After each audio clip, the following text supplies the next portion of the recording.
मकसद ये था कि खून बहे and the difference is Bushra बीबी।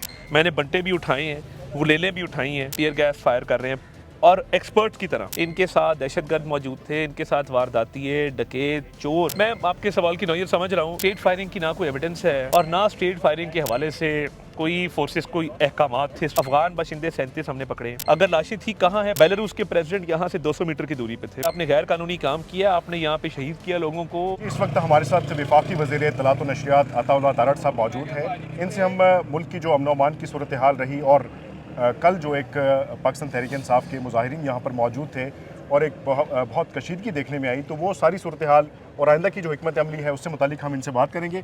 अताउल्लाह तारड़ साहब, बहुत शुक्रिया आपने वक्त दिया। कल का जो ऑपरेशन हुआ, तो आप क्या समझते हैं कि वो कामयाब ऑपरेशन रहा? बहुत शुक्रिया जावेद साहब। देखिए, पहली बात तो ये है कि मुश्तइल और पुरतशद्दद जत्था था जो पीसफुल प्रोटेस्ट की गर्दान हम सुन रहे हैं और इंटरनेशनल मीडिया पे भी इनके जो बाहर लोग बैठे हैं पीसफुल प्रोटेस्ट। मैं तो कल मौके पे खड़ा था ना, मैंने बंटे भी उठाए हैं, गुलेलें भी उठाई हैं, मैंने यहाँ से कारतूस भी उठाए हैं, मैंने यहाँ से खौल उठाया है जो टीयर गैस वाली शेल होती है उसका। कल मैंने वीडियो रिलीज़ की जहाँ पे इनके लोग टीयर गैस फायर कर रहे हैं और एक्सपर्ट्स की तरह, यानी वो कोई ये जो चीज़ होती है ना, ये मार्केट से तो नहीं मिलती। मुझे नहीं चलानी आती टीयर गैस वाली गन, मैंने कभी नहीं चलाई, बट वो एक्सपर्ट्स की तरह चला रहे हैं उसको। और कहाँ से ली, किसने दी, और जिस तरह 4 रेंजर्स वाले एहलकार शहीद हुए हैं, 2 पुलिस वाले शहीद हुए हैं। मकसद ये था कि खून बहे and the difference is Bushra Bibi. पहले देखें, पहले भी अली अमीन खान आते रहे हैं, संजानी में जलसा किया, बाकी जगहों पे किया, लाहौर गए, हमने सब भी कहा संजानी में कर लें। बेलारूस के प्रेसिडेंट यहाँ से 200 मीटर की दूरी पे थे, मैं मिनिस्टर इन वेटिंग था, मैं उनके साथ गाड़ी में सफ़र करता रहूँ। तो क्या वजह थी कि बेलारूस के प्रेसिडेंट के दौरे के दौरान ही यहाँ पे आना मकसूद था, सड़क ब्लॉक करना। देखें, अब अगर बेलारूस के प्रेसिडेंट जा रहे होते गाड़ी में, अभी एयरपोर्ट से गए हैं, और यहाँ पे डंडे लेके और पत्थर लेके और गुलेले लेके लोग चढ़े होते, वो क्या पाकिस्तान का इमेज लेके जाते और दुनिया भर में पाकिस्तान का क्या इमेज जाता। अफसोसनाक है। मैं ये समझता हूँ कि हुआ ये है, इनकी सारी लीडरशिप गायब थी। आतिफ खान, शाहराम तरकई, असद कैसर, हमाद अजहर, शेख वकास अकरम, कोई नज़र नहीं आया। रात हुआ ये कि जब थिनिंग आउट हुई है और कम लोग थे, ये अरेस्ट के डर से भागे हैं। ऑपरेशन क्या होना था? ऑपरेशन यही था ना कि आपने गैर कानूनी काम किया, आपने यहाँ पे शहीद किया लोगों को, फोर्सेस को, आपको हम अरेस्ट करने लगे हैं, यही होता है ना। तो उस अरेस्ट के डर से इतना खौफ तारी था कि भाग गए हैं और फाइनल कॉल मिस कॉल बन गई। सही। जो ऑपरेशन का फैसला हुआ वो किस वक्त इसका फैसला किया गया? जब ये 26 नंबर पे थे, ये एक्शन वहाँ पर भी हो सकता था, लेकिन यहाँ तक कारकुनों को पहुँचने दिया गया, फिर रात के अंधेरे में बल्कि पूरा इलाका शट डाउन करने के बाद ये ऑपरेशन किया गया। ये कोई ख़ास हिकमत अमली थी कि तमाम चीज़ों की सप्लाई चेन और बिजली बंद करके फिर रात के अंधेरे में ये एक्शन लिया जाए? तो इसमें आप क्या समझते हैं कि ये कब फैसला हुआ और ये पहले क्यों नहीं हो सका? देखिए, रियासत का दिल बहुत बड़ा होता है और रियासत को सब्र से काम लेना चाहिए। मैं देख रहा था सोशल मीडिया पे हमारे लोग जो थे ताने दे रहे थे, तनकीद कर रहे थे, आप इनके ख़िलाफ़ एक्शन लें। रियासत कभी भी कोई ऐसा काम नहीं करती जिससे, उस साइड पे भी अवाम है ना उनके सियासी कारकुन हैं, माना कि उनके बच्चे आगे नहीं आते, माना कि वो ढाल बनाते हैं सियासी वर्कर्स को, उनकी अपनी पॉलिसी है। मगर हमने ये सोचा कि जब बिल्कुल तमाम हदें पार कर ली और हमारे हाथ कुछ ऐसी एविडेंस लगी कि ये रेड जोन में घुस के बेलारूस के प्रेसिडेंट का दौरा भी ख़राब करना चाहते हैं, ये वहाँ पे इंतशार भी फैलाना चाहते हैं, और एक दफ़ा कंटेनर के ऊपर चढ़ के हमला कर चुके थे। आपने भी देखा, मैं मौके पे था जब ये फायरिंग कर रहे थे और ये कंटेनर के ऊपर चढ़ गए हुए थे, पर टीवी ने भी ये फुटेजेस दिखाए। तो उसके बाद आई थिंक हमारी पेशेंट्स ने थोड़ा सा जवाब दिया कि ये रियासत पे हमला नहीं हो सकता। तो जब आप रेड जोन को ब्रीच करने की कोशिश की, कॉन्स्टिट्यूशन एवेन्यू पे जाने की कोशिश की, दैट इज़ द टाइम जब ये थॉट प्रोसेस आया कि नहीं, कुछ ना कुछ करना चाहिए। तो अभी तो सिर्फ गिरफ्तारी के लिए अटैम्प्ट की थी तो इधर से भाग गए।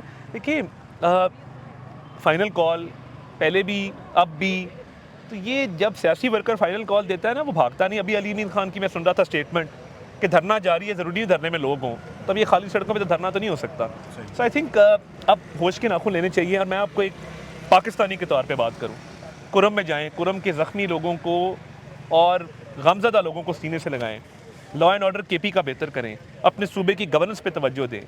वरना ये बुशरा बीबी तो she is not a very educated woman, and वो जिस तरह आई थी लाशें लेने, हमने उनको लाशें नहीं दी। आपने जैसा कि बताया कि आप भी यहाँ पर मौजूद थे, हमने भी सारा दिन यहाँ पर विटनेस किया। स्ट्रेट फायरिंग की जा रही थी मुजाहिरीन के ऊपर। आपकी इतलात क्या हैं कि स्ट्रेट फायरिंग में सिक्योरिटी फोर्सेस के कितने लोग जवान शहीद हुए और जो प्रोटेस्टर्स थे वो कितने शहीद हुए? देखिए, स्ट्रेट फायरिंग की ना कोई एविडेंस है और ना स्ट्रेट फायरिंग के हवाले से कोई फोर्सेस कोई अहकामात थे स्ट्रेट फायरिंग करने के। इन्होंने जाली सोशल मीडिया पे एक चलाया है कि जी पोली क्लिनिक में 2 लाशें आई। पोली क्लिनिक ने उसको डिनाई किया है और अगर लाशें थी कहाँ है पोस्टमार्टम रिपोर्ट, कोई शनाख्त नहीं है। अली अमीन मैं समझ रहा था कि आज प्रेस कॉन्फ्रेंस करेगा, बताएगा बस शुहदा के लिए दुआ की। तो देखिए, ये लाशों की तलाश में रहना और ये इल्ज़ामात लगाना, फोर्सेस वाले शहीद हो रहे हैं और क्लेम दूसरी तरफ है, तो ये चाहते थे लाशें गिरें, हमने ये मौका नहीं दिया। आपने स्ट्रेट फायर्स होते हुए देखे यहाँ पर? मैंने नहीं देखे, मैंने हवाई फायरिंग ज़रूर देखी है, मैं उस पर बिल्कुल आपको कहूँगा हवाई फायरिंग मैंने देखी है। वहाँ से भी फायरिंग हो रही थी, हवाई फायर बिल्कुल आप कई दफ़ा, और लाइव एम्यूनिशन किसी के पास नहीं होती। सही। उधर थी उनके पास, हमारी फोर्सेस के पास कोई लाइव एम्यूनिशन नहीं थी। अच्छा सर, जो मुज़ाकरात की बात शुरू हुई थी उसमें हमने एक दिन देखा कि मोहसिन नकवी साहब जो हैं वो फ्रंट पे मुज़ाकरात के हवाले से यहाँ बता भी रहे थे कि उन्होंने मुज़ाकरात किए हैं।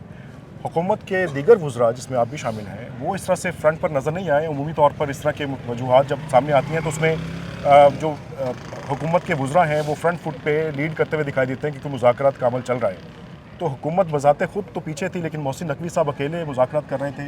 तो मुज़ाकरात की नाकामी कहाँ पर हुई और हुकूमत के दीगर वुज़रा क्यों नहीं शामिल हुए? मैं आपके सवाल की नौयत समझ रहा हूँ, जो आप डिटैच कर रहे हैं मोहसिन नकवी साहब को और उनको प्लेस कर रहे हैं कहीं और उससे, मगर मेरा इस पे बड़ा क्लियर व्यू है, मुज़ाकरात नहीं थे। इस्लामाबाद हाई कोर्ट के ऑर्डर के हवाले से कि ये गैर कानूनी प्रोटेस्ट है, मोहसिन साहब ने ये बात गौहर साहब को बताई और उन्हें कहा कि जी ये गैर कानूनी प्रोटेस्ट है, और उसके बाद ये ऑफ़र किया कि आप संजानी पे जलसा कर लें।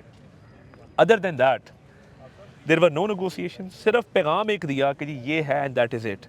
बातचीत ना हुई, ना होनी थी, ना होगी, बिकॉज इनके साथ अफ़गान बाशिंदे 37 हमने पकड़े, इनके साथ दहशतगर्द मौजूद थे, इनके साथ वारदातिये, डकैत, चोर जो इधर F10 F11 वाली साइड पे G10 में डकैतियाँ करते हैं, उन्होंने रेफ्यूज लिया हुआ था, वो प्रोटेस्टर्स बन के इनके साथ शरीक थे। तो देखिए, ये बड़ी बदकिस्मती है। आप प्रोटेस्ट करें, पीसफुल करें, जहाँ आपका दिल करता है करें, बट इस तरह के शहरों पे हमला करना, ज़िंदगी को मफलूज कर देना, मैं समझता हूँ कि ये इंतहाई नामुनासिब बात है।